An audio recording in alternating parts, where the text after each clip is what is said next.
Good morning, class. Today we will start a topic whose name is departmental store. हमारे syllabus से जो इटिनेरेंट retailers थे और जो स्मॉल स्केल रिटेलर्स हैं, स्मॉल स्केल एंड इटिनेरेंट, ये डिलीट हो चुके हैं, तो इसलिए हम ये टॉपिक्स को कवर अभी नहीं करेंगे। लार्ज स्केल रिटेलर्स जो हैं उनको स्टडी करेंगे। लार्ज स्केल रिटेलर्स में firstly we will study about departmental store. So what is departmental store? Many of you I think know about departmental store.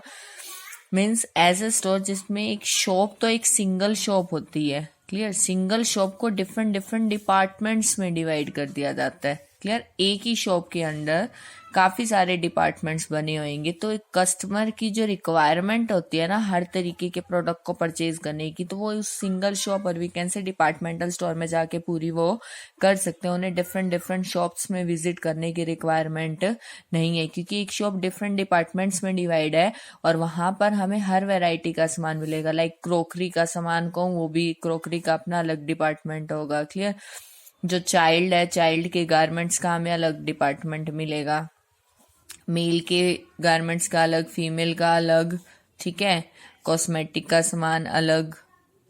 तो इस तरीके से एक ही शॉप के अंदर काफी सारे डिपार्टमेंट्स बने होते हैं, तो कस्टमर को डिफरेंट डिफरेंट शॉप्स पर विजिट करने की रिक्वायरमेंट नहीं होती। वो कस्टमर एक ही शॉप पे जाके अपनी सभी जरूरतों को पूरा कर सकता है। और हर डिपार्टमेंट के लिए एक मैनेजर अपॉइंट होता है ताकि वो एफिशिएंटली काम कर सके और वो रिस्पॉन्सिबल भी हम ठहरा सके कि यहाँ पर कमी आई, क्यों आई। क्योंकि अगर हमने किसी को अथॉरिटी दी है तभी तो हम रिस्पॉन्सिबल ठहरा पाएंगे।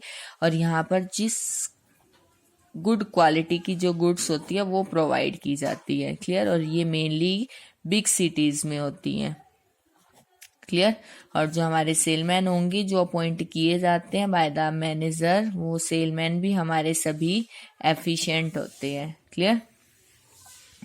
और अब अगर हम इसकी फीचर्स की बात करें तो ऑब्वियसली हो ही गया, मेनली बिग सिटीज में हर तरीके की गुड्स यहाँ पे अवेलेबल होती है कि छत के नीचे सब मिल जाता है। गुड क्वालिटीज के प्रोडक्ट यहाँ पर होते हैं, सेलमैन भी एफिशिएंट होता है और साथ ही साथ हर डिपार्टमेंट का अपना एक मैनेजर होता है, क्लियर। और ये मेनली किस सिटीज में होते हैं? हमारे बिग सिटीज में हर तरीके की फैसिलिटी दी जाती है, स्पेशली एंटरटेनमेंट फैसिलिटी। क्लब वगैरह भी हमें यहाँ पर मिल सकते हैं, कैंटीन्स भी मिल सकती हैं, लाइब्रेरीज भी इवन मिल जाती हैं हमें। तो हर तरीके की फैसिलिटी कस्टमर्स को प्रोवाइड की जाती है, क्लियर। और इन्हें अपनी शॉप पर बहुत ज्यादा डेकोरेशन पर बहुत खर्च करना पड़ता है, interior as well as exterior.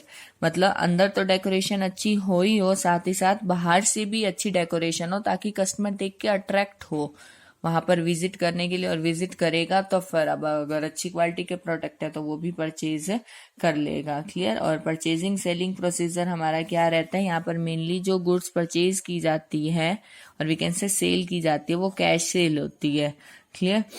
तो जितने भी डिपार्टमेंट्स हैं वो किसको अपनी रिक्वायरमेंट बताएंगे कि हमारे डिपार्टमेंट में इस प्रोडक्ट की हमें रिक्वायरमेंट है, ये प्रोडक्ट सेल हो चुका है। सब सेल डिपार्टमेंट वाले सेल मैनेजर को बताएंगे। सेल मैनेजर को बता दिया, फिर सेल मैनेजर क्या करेगा? ऑर्डर प्लेस करेगा, फिर ऑर्डर को रिसीव करेगा। प्लेस कर दिया, ऑर्डर की डिलीवरी होगी, इसने रिसीव कर लिया। फिर इनको मैच करेगा कि जो मैंने ऑर्डर प्लेस किया था वही रिसीव हुआ या नहीं हुआ। ये सब होने के बाद फिर सेल मैनेजर डिफरेंट डिपार्टमेंट्स में गुड को सेंड कर देगा, क्लियर। यहाँ पर सेंड कर देगा, क्लियर। अब कस्टमर्स जो होते हैं उन्होंने गुड्स, मैंने में कहा मेनली कैश सेल होती है। और क्रेडिट सेल में क्या प्रिपेयर किया जाता है? याद हो तो आप सबको, इनवॉइस कल ही बताया था मैंने। और कैश सेल में जो बिल उन्हें दिया जाता है that is called cash memo. तो कैश मेमो की 2 कॉपीज बनाई जाती है, एक वो खुद रख लेते हैं और एक रिटेलर को दे देंगे, क्लियर। रिटेलर को दे दी एक कॉपी, एक उन्होंने खुद रख ली। तो वो कॉपी हैंड ओवर करने के बाद उस कॉपी पर ना पेड वर्ड लिख दिया जाएगा, मतलब कैश मेमो पर पेड लिख के रिटेलर को दे दिया जाता है। और जब ये कैश मेमो दिया जा रहा है उसके साथ उसे एक टोकन भी दिया जाता है। कैश मेमो की स्लिप भी दी जा रही है और टोकन भी दिया जा रहा है। तो जब वो अब गेट पे जाएगा ना, वो वहां पर गेट कीपर को टोकन देगा और फिर गुड्स को वो रिसीव कर पाएगा। टोकन देने के बाद रिसीव कर सकता है वो गुड्स। तो ये हमारा परचेजिंग सेलिंग प्रोसीजर रहता है डिपार्टमेंटल स्टोर्स में। अब इसके एडवांटेज की बात करूं तो यहाँ पर हर तरीके की क्वालिटी की, गुड क्वालिटी के प्रोडक्ट्स होते हैं, हर तरीके की गुड्स मिलती है। तो इट मीन्स लार्ज स्केल पर हमारा प्रोडक्शन किया जाता है। लार्ज स्केल में प्रोडक्शन के कारण बिजनेसमैन को काफी फायदा होता है। क्लियर। और क्या क्या हमारी एडवांटेजेस है, ये मेनली क्या होते हैं, सेंट्रली लोकेटेड होते हैं। मतलब बिग सिटीज में तो होते ही हैं, लेकिन सिटीज की जो सेंट्रल लोकेशन होगी ना, मेनली वहीं ये पाए जाते हैं। और एडवर्टीजमेंट भी काफी इजी रहती है इनके लिए, क्योंकि एक बहुत बड़ा ऑर्गेनाइजेशन है, तो एक्सपेंडिचर ओवरऑल कर दिया जाता है। मीन्स एडवर्टीजमेंट ओवरऑल हमने कर दिया, फिर उस एक्सपेंडिचर को ना हम डिफरेंट डिपार्टमेंट्स में बांट देंगे, तो हर डिपार्टमेंट के लिए फिर वो कॉस्ट बहुत ही कम आ जाती है। एक तो एक रिटेलर सिर्फ अपनी शॉप की एडवर्टीजमेंट दे, सारा खर्चा उसे बियर करना पड़ेगा, लेकिन यहाँ पर कंप्लीटली एडवर्टीजमेंट कर दी जाती है पूरे ऑर्गेनाइजेशन की, डिपार्टमेंटल स्टोर की, फिर उसको डिफरेंट डिपार्टमेंट्स में डिवाइड कर दिया जाता है। एंड जो हमारे डिपार्टमेंटल स्टोर है वो होम डिलीवरी भी प्रोवाइड करते हैं। क्लियर। और इनका मेन फोकस ना गुड सर्विसेज प्रोवाइड करना होता है, अच्छी सर्विसेज कस्टमर्स को प्रोवाइड करने की इनकी कोशिश रहती है। क्लियर। और स्पेशलाइजेशन का फायदा तो है ही सी, क्योंकि जो हर डिपार्टमेंट का मैनेजर होता है वो इस तरीके से अपॉइंट किया जाता है जो कि एफिशिएंट हो, ये नहीं कि यूं ही किसी को भी अपॉइंट कर दिया जाएगा। क्लियर। एडवर्टीजमेंट के भी सभी जितने भी मीन्स है वो सब चूज किए जाते हैं, तो इससे हमारी सेल प्रमोट होने के चांसेस बढ़ जाते हैं। क्लियर। और चीटिंग के बहुत ही कम चांसेस होते हैं कस्टमर के, क्योंकि हमारे सीसीटीवी कैमरास हर जगह अवेलेबल हैं। अब इसकी अगर मैं लिमिटेशंस की बात करूं, डिसएडवांटेज की बात करूं, तो वो क्या क्या है ये देखो, क्योंकि मेनली ये बिग सिटीज में है। क्लियर। और जो हमारे प्राइसेस होते हैं ना इनके, वो बहुत ज्यादा हाई होते हैं, तो जो लो लेवल इनकम का है ना पर्सन, वो इस पर जाने से एक तरीके से सोचेगा कम से कम 10 बार, क्यों, क्योंकि उसकी इनकम लेवल बहुत कम है और वहां पर जो गुड्स होंगी वो बहुत हाईली प्राइस्ड गुड्स होती हैं। क्लियर।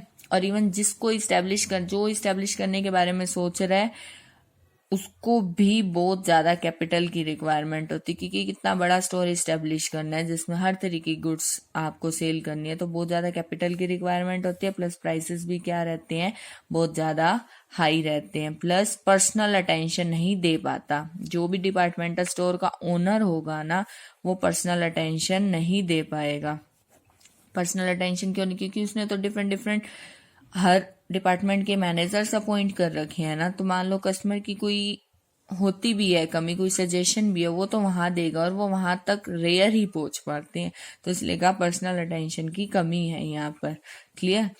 और यूं ही कोई नॉर्मल कस्टमर यहाँ पर विजिट नहीं करता, जो हाईली रिच पीपल होते हैं सिर्फ वही विजिट करते हैं, क्योंकि goods mainly highly price goods होते हैं। क्लियर। और जो ऑपरेटिंग एक्सपेंसेस होते हैं, ऑपरेटिंग एक्सपेंसेस का मीनिंग क्या आता है कि मीन्स उसको ऑपरेट करने के खर्चे क्या क्या, देखो लाइटनिंग खर्चा बहुत ज्यादा हो जाएगा, डेकोरेशन पे बहुत ज्यादा खर्चा हो जाता है, तो ऑपरेटिंग खर्चे भी हमारे इस डिपार्टमेंटल स्टोर के बहुत ही ज्यादा होते हैं। क्लियर। और ये क्रेडिट फैसिलिटी नहीं देते, मैंने आपको स्टार्टिंग में ही बताया, यहाँ पे मेनली गुड्स जो की जाती है वो कैश सेल की जाती है, उधार पर सेल नहीं की जाती। क्लियर। तो ये थी हमारी डिसएडवांटेजेस। अब हमारे डिपार्टमेंटल स्टोर इंडिया में किस किस जगह पर है आपको बुक्स में दे रखे हैं, उसको आप लर्न कर सकते हो। आज का होमवर्क यही है, आपको अच्छे से डिपार्टमेंटल स्टोर को कॉन्सेप्ट को क्लियर करना है।